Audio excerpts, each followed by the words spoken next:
Hola a todos, mi nombre es Carolina Ceballos Zuluaga. Les voy a hablar el día de hoy sobre dos estudios los cuales son muy importantes en el sistema hepatobiliar. Vamos a hablar de la colangiografía por tubo en T y posterior a esto de la CEPRE. Vamos a comenzar entonces con la colangiografía por tubo en T. ¿Qué es ese estudio?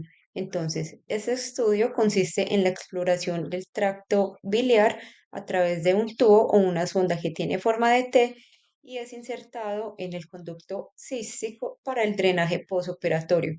Usualmente, este estudio se realiza 7 días después de la cirugía o en caso de que el médico lo requiera, se podría realizar antes. Algunas de las partes que podríamos identificar en la anatomía radiológica, como observamos en la imagen, sería el conducto hepático común, el conducto hepático tanto derecho como izquierdo, los conductos colédoco, los conductos biliares intrahepáticos y la unión hepatocística.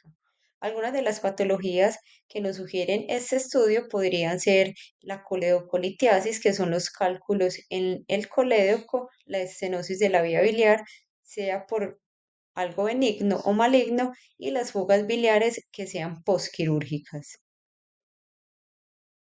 Algunas de las indicaciones clínicas que tenemos para este estudio sería para comprobar la permeabilidad y el calibre de los conductos, para valorar el estado del esfínter de la ampolla hepatopancreática o más conocida como la ampolla de Vater, para comprobar la presencia de cálculos que sean residuales y que no hayan sido detectados durante la cirugía.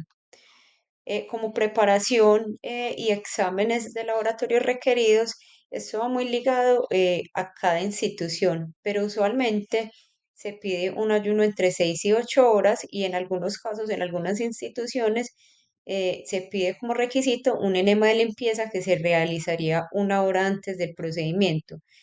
Para este procedimiento es muy importante pinzar el tubo de la bolsa de drenaje el día previo para que éste se llene de bilis. Se deben suspender anticoagulantes o antiagregantes plaquetarios, ya que puede haber un riesgo que es mínimo de sangrado, pero puede presentarse.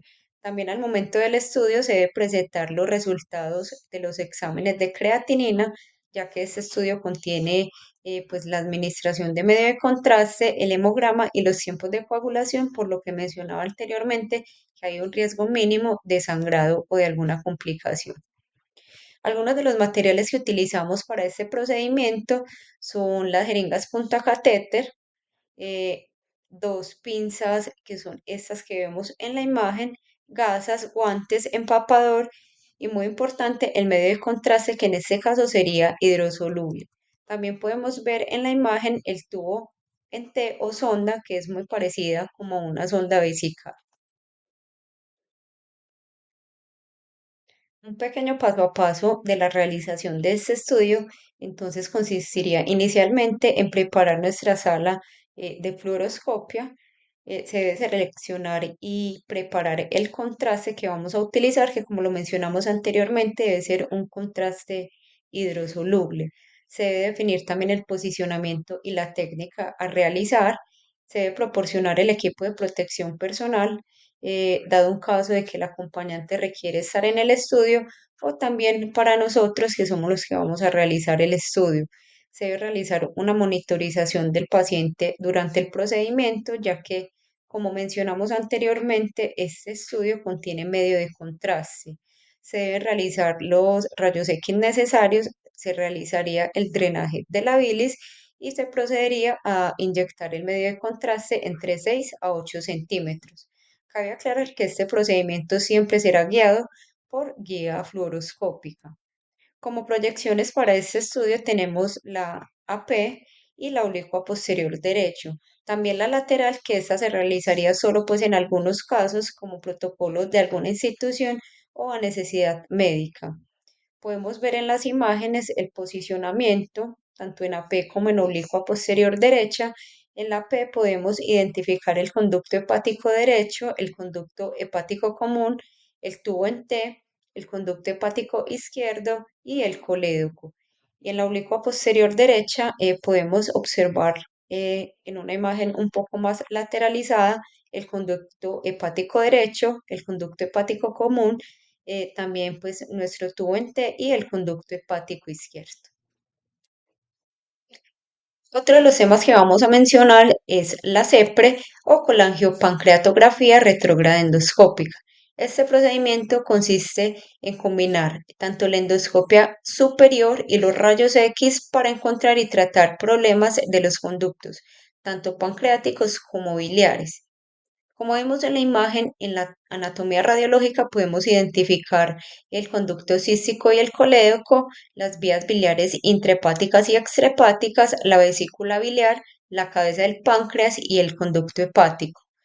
Algunas de las patologías comunes que nos sugieren este procedimiento serían la litiasis biliar o la coledocolitiasis y el estrechamiento o estenosis de las vías biliares, sea benigna o maligna. También los tumores de vía biliar y de páncreas. Algunas de las indicaciones clínicas que tenemos para este estudio sería la obstrucción del conducto biliar, también los cálculos biliares, la pancreatitis, también los tumores, las fístulas biliares, los pseudocistos pancreáticos y también algo que va muy ligado a este procedimiento sería la ictericia obstructiva. Como preparación y exámenes de laboratorio requeridos para este estudio, tenemos también el ayuno entre 6 a 8 horas. El procedimiento cabe aclarar que requiere sedación, por lo que necesitamos una vigilancia constante de los signos vitales. También se le debe instalar al paciente una cánula nasal, ya que el paciente se profundiza tanto por la sedación que puede presentar pues como alguna alteración en la saturación. Se deben suspender anticoagulantes o antiagregantes plaquetarios porque existe también un riesgo mínimo de sangrado. Se debe presentar los resultados de hemograma, de función hepática y de tiempos de coagulación el día que se vaya a realizar el estudio. Y muy importante es que el paciente nos informe si presenta algún tipo de alergia a algún medicamento o al medio de contraste específicamente.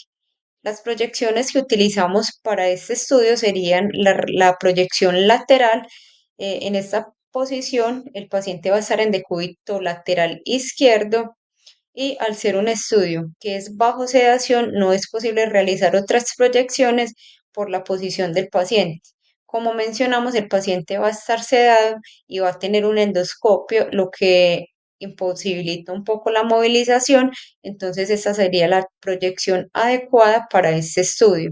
Vemos en la imagen el posicionamiento en decúbito lateral izquierdo y posterior a esta, su imagen radiológica. Esto era todo, muchas gracias.